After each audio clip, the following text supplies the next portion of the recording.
구약 성경 596면에 열왕기하 19장 20절부터 37절 말씀까지를 제가 한 절 읽고 여러분들 한 절 읽고 교독하며 읽도록 하겠습니다. 열왕기하 19장 20절부터 37절 말씀까지를 제가 한 절 읽고 여러분들 한 절 읽고 교독하며 읽도록 하겠습니다.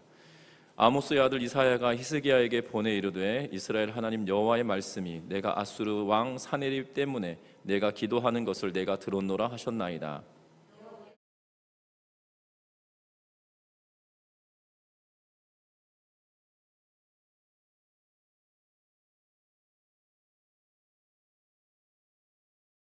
내가 누구를 꾸짖었으며 비방하였느냐? 누구를 향하여 소리를 높였으며 눈을 높이 떴느냐? 이스라엘의 거룩한 자에게 그리하였도다.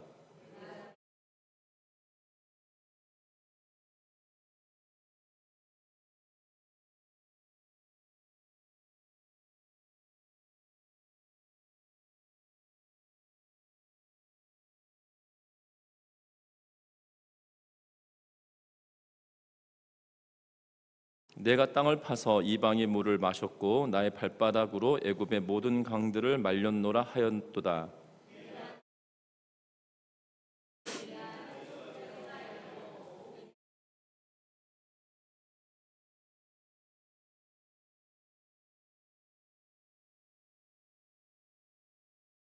그러므로 거기에 거주하는 백성의 힘이 약하여 두려워하며 놀랐나니 그들은 들의 채소와 푸른 풀과 지붕의 잡초와 자라기 전에 시든 곡초같이 되었느니라.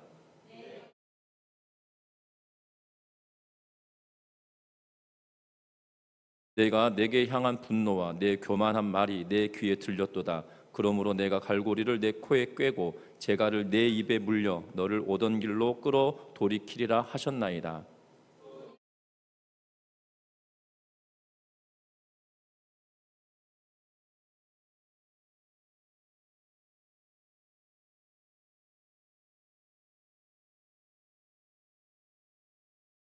유다 족속 중에서 피하고 남은 자는 다시 아래로 뿌리를 내리고 위로 열매를 맺을지라.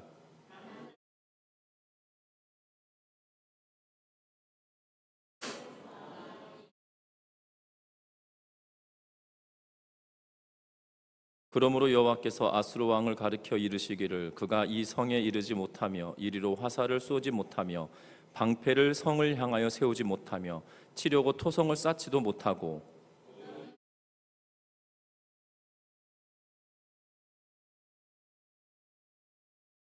내가 나와 나의 종 다윗을 위하여 이 성을 보호하여 구원하리라 하셨나이다 하였더라.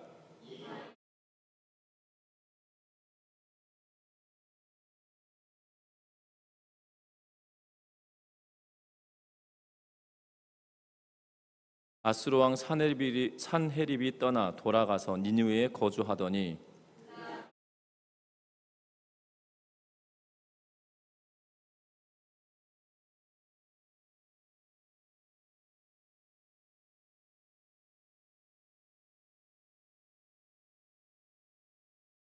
아멘. 우리 서로 인사 나누고 말씀 나눕니다. 사랑하고 축복합니다. 우물 안에 사는 개구리와 백두산 계곡에 사는 호랑이 중 누가 더 교만하다고 여러분들 생각하십니까? 우물 안에 사는 개구리가 교만할까요? 백두산에 사는 호랑이가 교만할까요? 예, 뭐 물어보나 마나 당연하게 우물안 개구리가 교만할 거라고 생각할 겁니다. 맞습니다. 왜냐하면 백두산의 호랑이는 넓은 세상을 돌아다니며 바람처럼 다닐 뿐만 아니라 이 세상에서는 이 호랑이가 맹수이긴 하나 그보다 더 힘이 세고 또 얼마나 세상이 무서운지 이미 경험한 그러한 호랑이이기 때문이라는 거죠. 그래서 세상에는 나보다 강하고 나보다 더 힘이 세고 나보다 지혜가 높고 나보다 더 용맹한 것들이 있다는 사실들을 어렸을 적부터 몸으로 체득하여서 그래서 이 본인이 살아갈 방향들을 그리고 어떻게 하는 것이 본인이 살 수 있을지를 이미 결정하고 살아가고 있기 때문이라는 겁니다. 그런데 우물안 개구리는 우물 속에서만 살다 보니 그가 보았던 세상이 전부다라고 여기죠. 그래서 여러분들 기억하십니까? 우리 옛날 이 우화 가운데 이러한 우화가 있잖아요.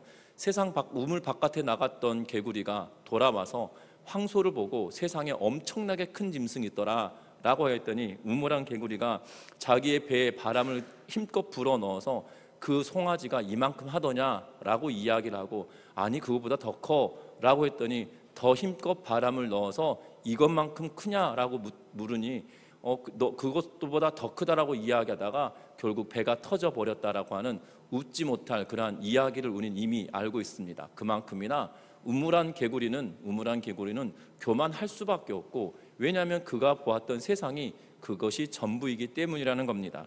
우리의 신앙 여정에도 마찬가지입니다. 저와 여러분들이 이 땅의 삶을 살아갈 때도 마찬가지로 우리의 신앙생활 하는 동안에 우리의 삶에 교만이 끼어들기 시작하면 그것만큼 낭패가 없다라는 사실이에요. 제가 설교를 준비하다가 굉장히 재미난 글을 보았습니다. 무슨 글이었냐면 한 목사님이 기고한 글인데요, 뭐라고 기고해 놓으셨냐면, 교회 임직자, 다시 말하면 장로님을 뽑거나 권사님을 뽑거나 안수 집사님을 뽑을 때 이 대부분의 교회는 선거인단, 다시 말하면 투표를 할 수 있는 이 자격은 그 교회에 등록한 세례 교인이다라고 이야기합니다. 그것이 이 대부분의 교회들이 하고 있는 방식이거든요. 근데 헌법에서는 명확하게 그 교회에 등록한 세례 교인이 이 투표권을 가지고 있다라고 말한 것이 아니라, 세례 교인이면 투표권을 가질 수 있다라고 그러니까 헌법은 표현해 놓고 있어서 그것에 대한 해석들이 이제 교회마다 조금씩 달리 있지만, 그것 때문인지 모르겠지만 제가 설교 준비하다 보니까 이렇게 써놓으신 거예요. 우리 교회 교인들이 50%, 그리고 바깥의 교인들이 50%. 다시 말하면 우리 교회 성도님들 가운데 장로님을 뽑거나 권사님 뽑거나 안수집사님 뽑는다라면 교회 바깥 이웃 주민들 가운데 세례 교인이 참여해서 50%를 뽑아야 될 것 같다, 뭐 이렇게 기고하신 것이 있더라고요. 그분의 골자는 이겁니다. 교회 안에서 성도들이 같이 신앙생활 할 때는 교회 안에서의 모습만 보니까 결국 교회 바깥에서는 어떠한 삶을 사는지 분별할 수가 없어서 결국 교만한 자를 뽑을 수밖에 없는, 교만한 자를 뽑아놓고 후회할 수밖에 없는 그러한 일들이 벌어지더라라면서 이 글을 쓰고 있는 것을 보게 되는데요, 분명한 것은 죄 중에 가장 큰 죄가 있다라면 바로 교만이라고 하는 것이 가장 큰 죄일 겁니다. 이 교만은 어디서부터 시작되는 거냐면 바로 아담과 하와의 때부터 시작되기 때문에 그 교만이라고 하는 죄의 뿌리는 굉장히 오래고 깊이 있는 그러한 죄다라는 거예요. 하나님의 자리에 아담이 스스로 올라서려고 하는 그러한 일들로 말미암아 결국 범죄하게 되어지고, 그가 선과 악을 분별하는 것, 하나님의 자리에 올라서서 선악간 분별하기를 원하는 그러한 마음 때문에, 교만한 마음 때문에 시작됐다는 거죠. 그래서 원죄의 중심의 핵이 바로 교만이고, 그리고 C.S. 루이스는 뭐라고 이야기하고 있냐면, 교만은 동물적 본성을 통해 오는 것이 아니라 지옥에서 곧장 나오는 것이다 라고 이야기하면서, 교만이라고 하는 것이 우리의 본성에서 나오는 것이 아니라 저 끝에서 지옥에서부터 올라온 것이어서, 그 교만이라고 하는 것이 얼마나 영향력이 큰지를 우리에게 보여주는 그러한 말의 대목이기도 하다는 겁니다. 특별히 오늘 성경의 말씀에 보면 교만에 관한 이야기를 하고 있습니다. 특별히 오늘 본문의 구성은 이렇게 되어져 있어요. 이스라엘 남유다를 치기 위하여 아수르의 왕과 그의 군대가 왔습니다.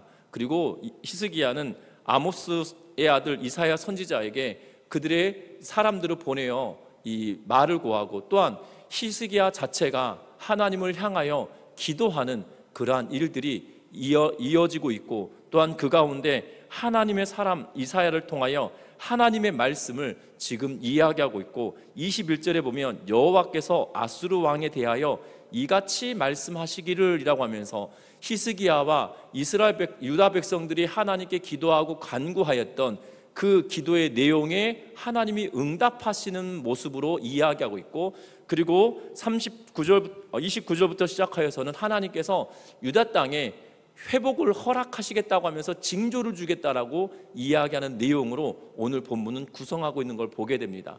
그러면서 오늘 아수르 왕에게 하는 이야기는 교만함을 책망하고 있는 그러한 모습을 보게 된다는 겁니다. 사네립의 교만은 굉장히 하늘을 찌르는 그러한 이 교만이었습니다.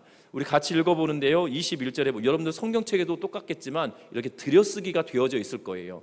이 문장은 이 시의 형식이나 하나님께서 그들에게 하시는 말씀을 시의 형식으로 기록해 놓고 있다라는 의미인데요, 그냥 인용하고 있다는 의미가 아니라 시의 형식으로 지금 이 열왕기를 기록하고 있는 저자가 하나님의 말씀을 표현해 놓고 있다라는 사실들 염두에 보셨으면 좋겠는데, 들여쓰기로 되어 있는 처녀딸 시온아부터 해서 21절 읽어보겠습니다. 같이 읽습니다.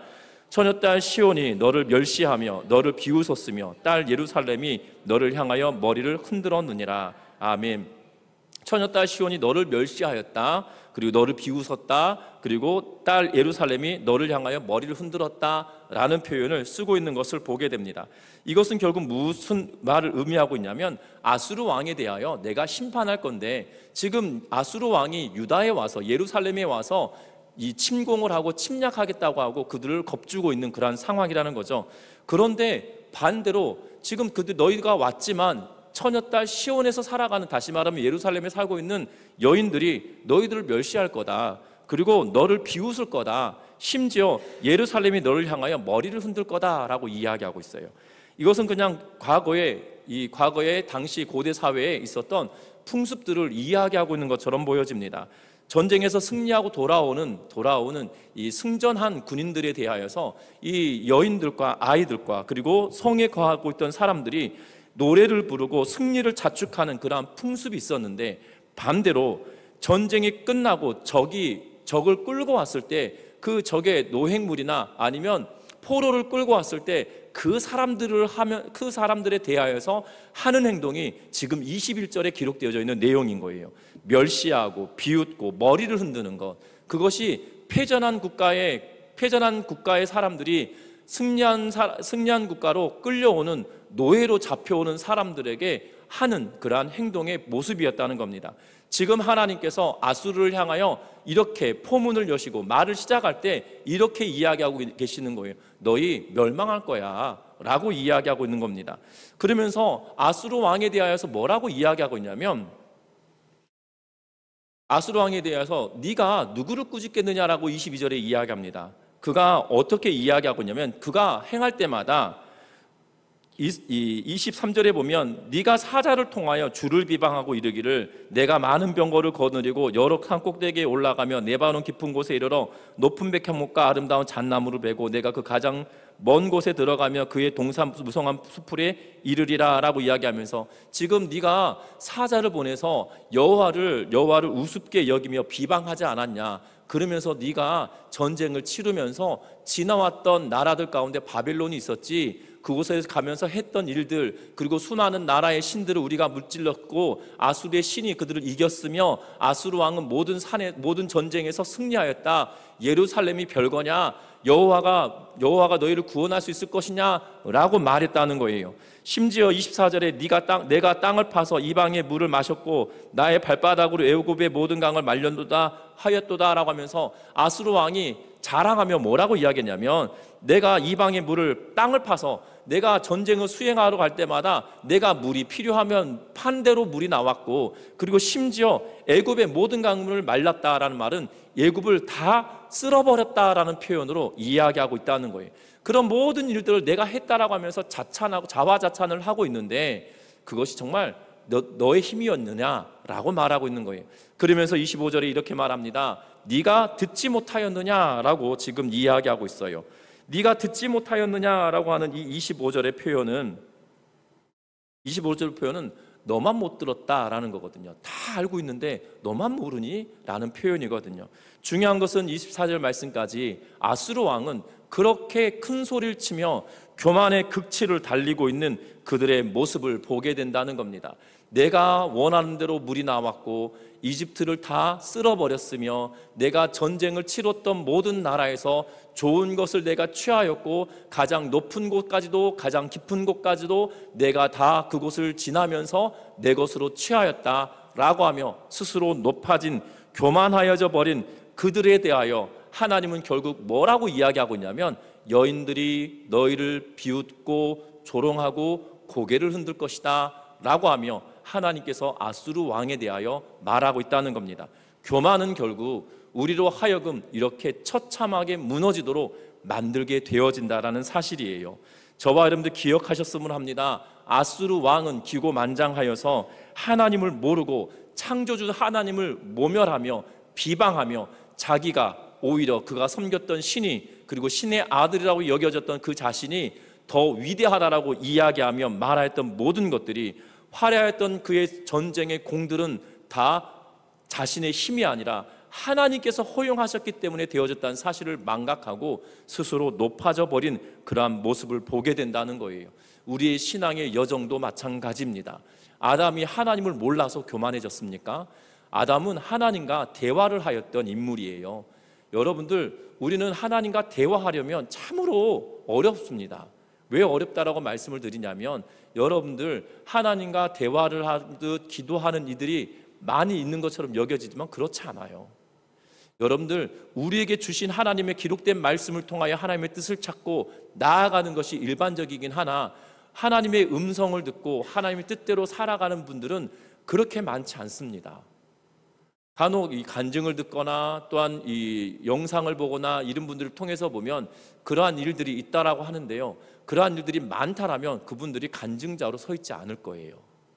그러니까 특별한 그분을 향한 하나님의 은혜이기 때문이죠. 그런데 아담은 이미 하나님과 동산을 거리며 하나님과 교제를 나눴던, 맞대어 이야기하는 그러한 인물이었어요.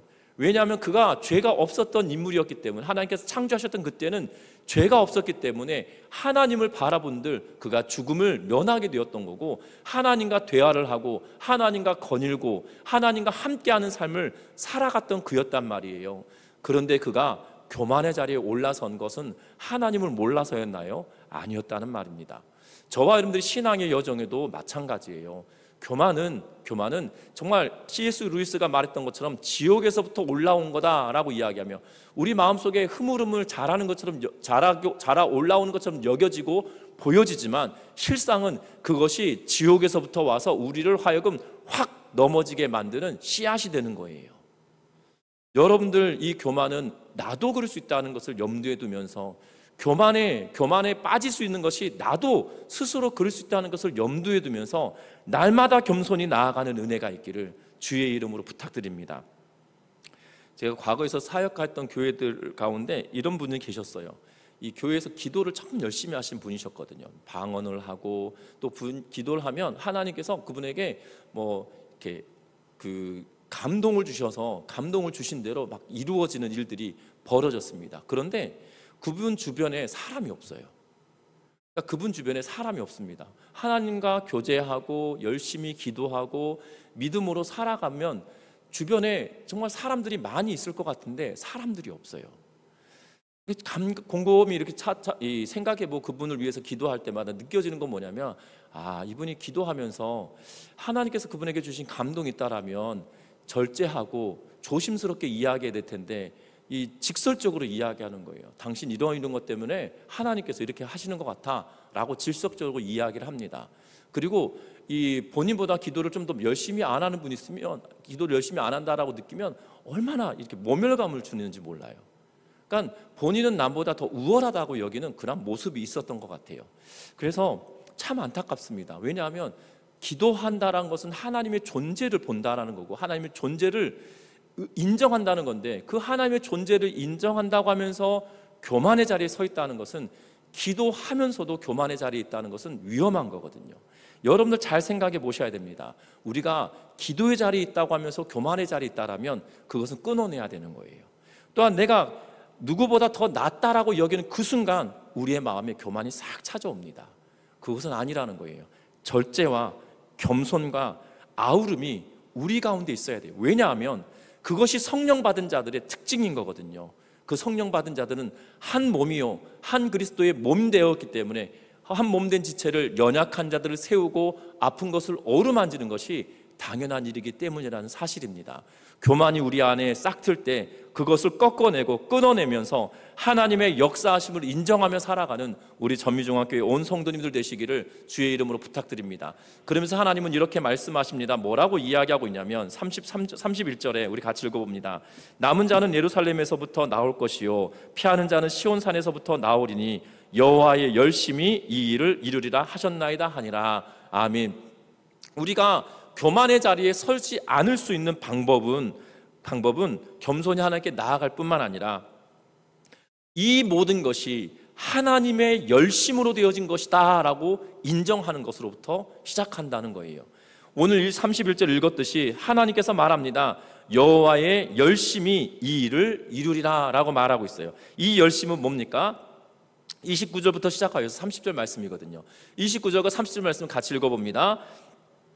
또 내게 보일 징조가 이러하니 너희가 금년에는 스스로 자란 것을 먹고 내년에는 그것에서 난 것을 먹되 제3년에는 심고 거두며 포도원을 심고 그 열매를 먹으리라. 유다 족속 중에서 피하고 남은 자는 아래로 뿌리를 내리고 위로 열매를 맺을지라. 아멘. 하나님께서 유다 땅의 회복을 약속해 주고 계세요.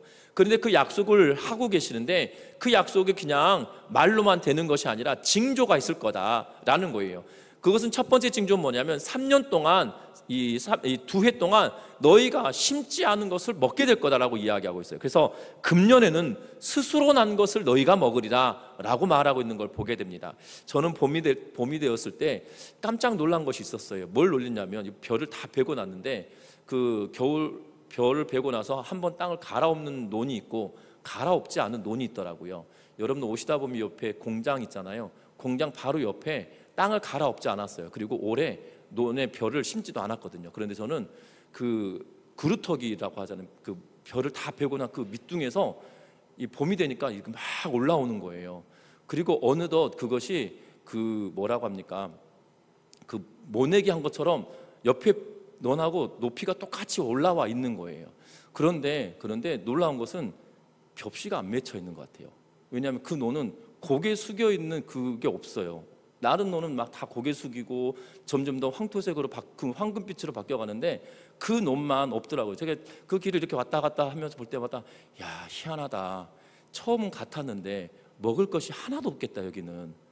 그리고 여러분들 그걸 보면서 오늘 본문을 보았는데요. 여러분들 그거 생각해 보면 스스로 난 것은 가꾸지 않은 것은 열매가 실하지 않은 것 같아요. 여러분들 전지 작업을 해주고 그러니까 과수원하는 분들이 전지 작업을 해주고 가꾸고 그리고 거름을 주는 이유가 뭡니까?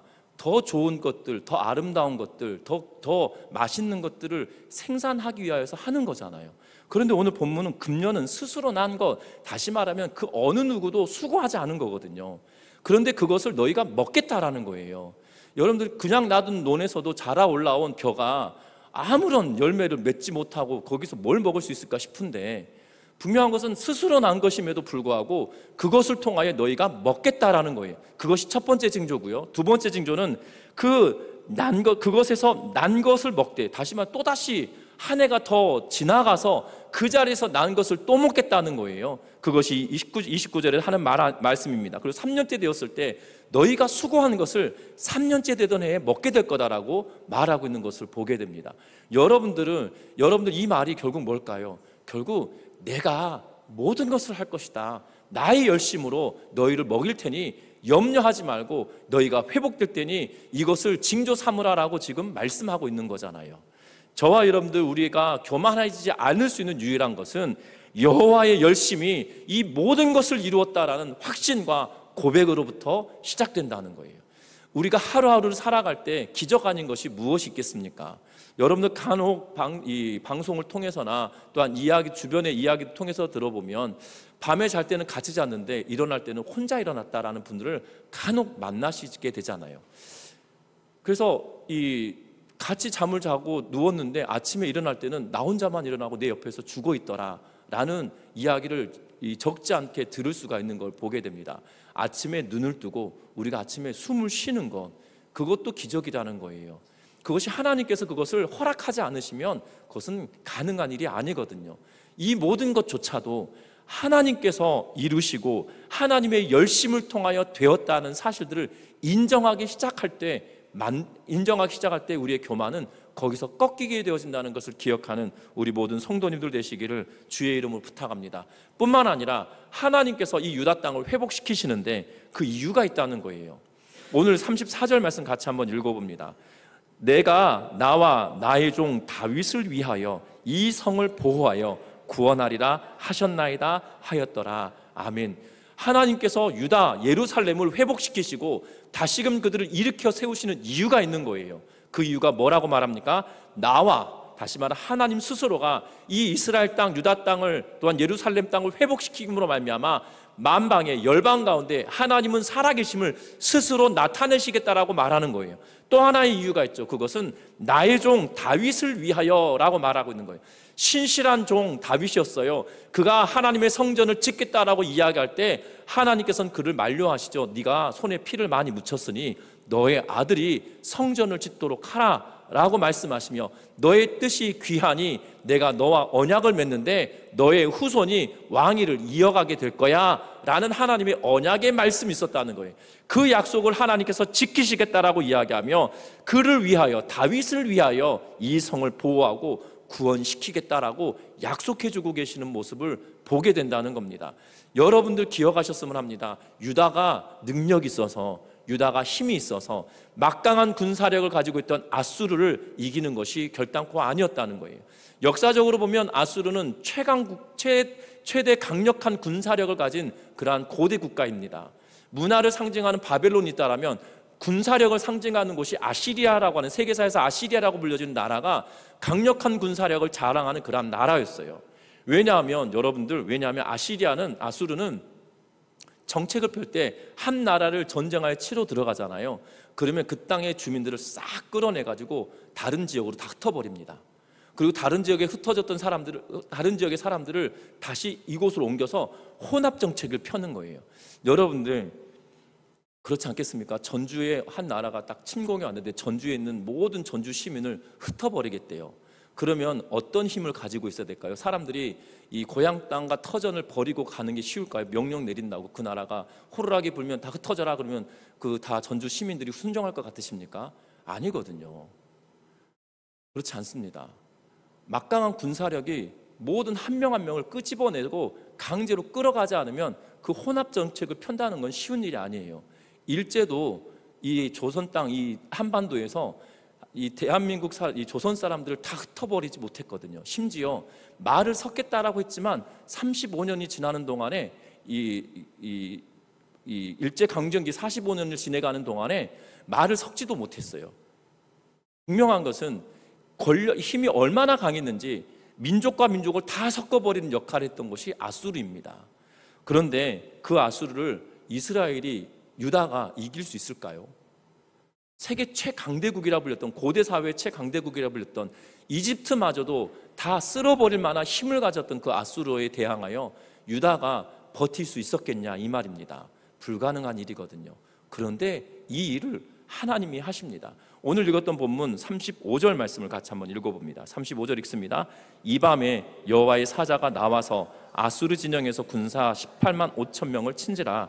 아침에 일찍 일어나 보니 다 송장이 되었더라. 하루아침에 18만 5천 명이 죽습니다.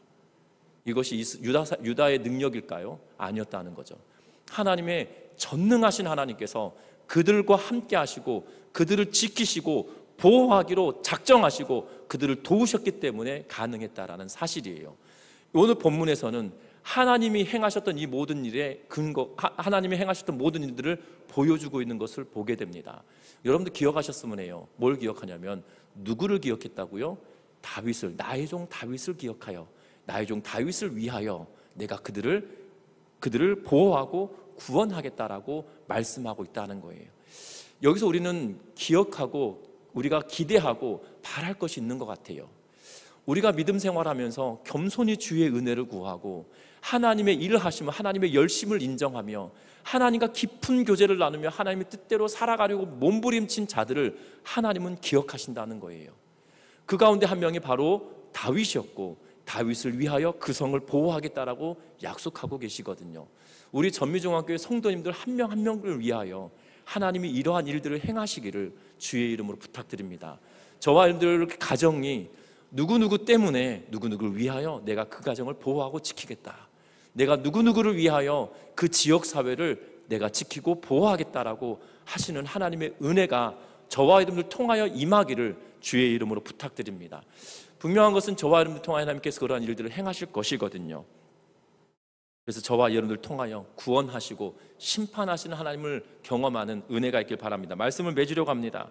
구원은 처음부터 끝까지 오롯이 하나님의 열심과 하나님의 계획과 하나님의 실행하심이 그 가운데 있기 때문이라는 거예요. 하나님께서 정하시고 이루신다는 사실입니다. 그런데 하나님께서 정하실 때 오늘 딱 두 부류가 나오죠. 하나는 앗수르고 기도하는 히스기야와 그 유다 땅 사람들인 거예요. 여러분들, 그들에게 하나님은 교만한 자를 하나님은 꺾으시고 연약하고 하나님께 의지하는 자를 하나님은 일으켜 세우신다는 것을 기억하면서 우리 전민중앙교회 온 성도들이 하나님께 의지하고 하나님만 붙들고 살아내는 우리 모두가 되셔서 정말 구원을 주시고 행하시는 오롯이 하나님의 열심을 기억하고 그 하나님께 기대며 살아가는 우리 모두가 되시기를 주의 이름으로 부탁드립니다. 오늘 본문은 이 아수르의 18만 5천 명이나 되는 수많은 군사가 송장으로 되어졌을 뿐만 아니라 그 왕 사네립은 돌아가서 결국 죽음을 면치 못했음을 보게 된다는 거예요. 결국 하나님께서 약속하신 대로 그들을 싹 쓸어버리고 계시는 모습을 본다는 겁니다.